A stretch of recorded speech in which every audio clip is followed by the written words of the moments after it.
राधे राधे। आप सभी को मेरा सादर प्रणाम। इस साल नागपंचमी 29 जुलाई यानी कि मंगलवार को मनाई जाएगी। आइए जानते हैं नागपंचमी की पौराणिक कथा। प्राचीन काल में एक सेठ जी के 7 पुत्र थे। सातों के विवाह हो चुके थे। सबसे छोटे पुत्र की पत्नी शेष चरित्र और सुशील थी, परंतु उसके कोई भाई नहीं था।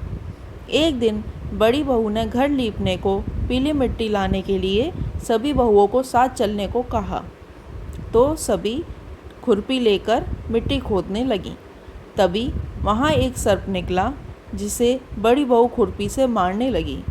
यह देखकर छोटी बहू ने उसे रोकते हुए कहा, मारो मत इसे, यह बेचारा निरपराध है।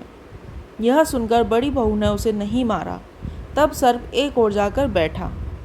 तभी छोटी बहू ने उससे कहा कि हम अभी लौट कर आते हैं, आप यहीं रहना, कहीं मत जाना। यह कहकर वह सब मिट्टी लेकर चले गए और घर के कामकाज में फंसकर सर्प को जो वादा किया था उसे भूल गए। दूसरे दिन वह बात याद आई तो सबको साथ लेकर वह वहाँ पहुँची और सर्प को उसी स्थान पर बैठा देखकर बोली, सर्प भैया नमस्कार। सर्प ने कहा, तू भैया कह चुकी है, इसलिए तुझे छोड़ देता हूँ, नहीं तो झूठी बात कहने के कारण तुझे अभी ढस लेता। वह बोली, भैया मुझसे भूल हो गई, उसे क्षमा मांगती हूँ। तब सर्प बोला, अच्छा तू आज से मेरी बहन हुई और मैं तेरा भाई हुआ, तुझे जो मांगना है मांग ले।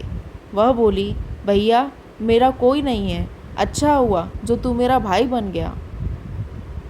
कुछ दिन व्यतीत होने पर वह सर्प मनुष्य का रूप रखकर उसके घर आया और बोला, मेरी बहन को भेज दो। सबने कहा, इसके तो कोई भाई नहीं था। तो वह बोला, मैं दूर के रिश्ते में इसका भाई हूँ, बचपन से ही बाहर चला गया था। उसके विश्वास दिलाने पर घर के लोगों ने छोटी बहू को उसके साथ भेज दिया। उसने मार्ग में बताया कि मैं वही सर्प हूँ, इसलिए तू डरना नहीं और जहाँ चलने में कठिनाई हो मेरी पूँछ पकड़ लेना। उसके कहे अनुसार ही किया और वह उस प्रकार घर पहुँची। वहाँ पर धन ऐश्वर्य को देखकर वह चकित हो गई। एक दिन सर्प की माता ने उससे कहा कि मैं काम से बाहर जा रही हूँ, तू अपने भाई को ठंडा दूध पिला देना।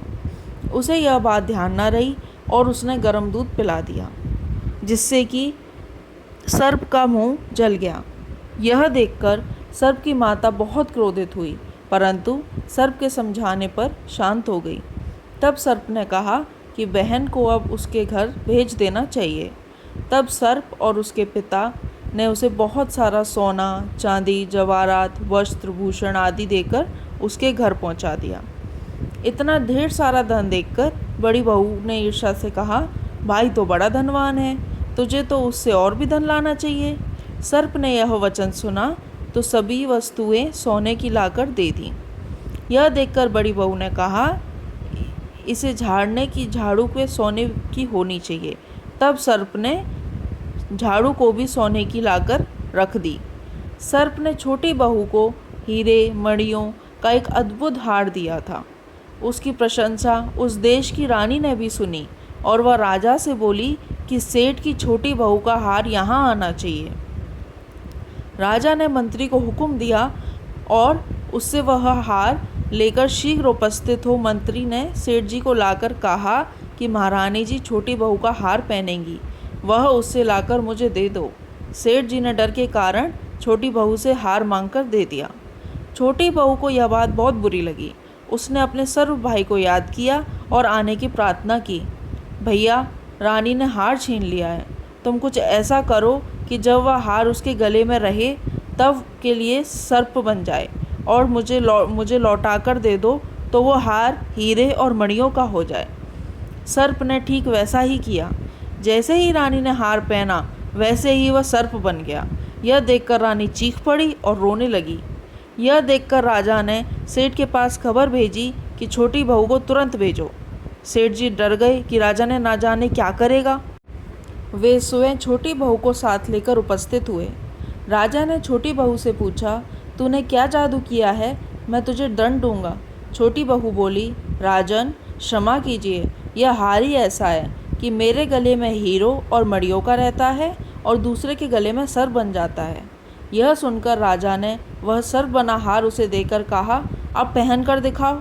छोटी बहू ने जैसे ही उसे पहना वैसे ही वह हीरे और मणियों का हो गया। यह देखकर राजा को उसकी बात का विश्वास हो गया और उसने प्रसन्न होकर उसे बहुत सी मुद्राएं भी पुरस्कार में दीं। छोटी बहू अपना हार और मुद्राएं लेकर घर आ गई।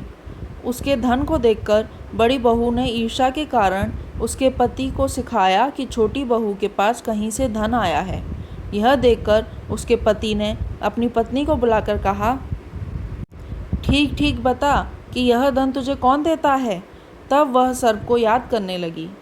तब उसी समय सर्प ने प्रकट होकर कहा, यदि मेरी धर्म बहन के आचरण पर संदेह प्रकट करेगा तो मैं उसे खा लूँगा। यह सुनकर छोटी बहू का पति बहुत प्रसन्न हुआ और उसने सर्प देवता का बड़ा सत्कार किया। उसी दिन से नागपंचमी का त्यौहार मनाया जाता है और स्त्रियां सर्प को भाई मानकर उसकी पूजा करती हैं। यह थी नागपंचमी की पूरी कथा। तो भगवान, जैसे कि भगवान सर्प शिव जी के गले में विराजमान है, तो सावन में इसीलिए नागपंचमी की भी पूजा की जाती है। आप सभी पर भगवान शिव, नाग देवता का आशीर्वाद बना रहे और घर में सुख समृद्धि बनी रहे। नमः पार्वती पते हर हर महादेव। जय जय श्री राधे श्याम।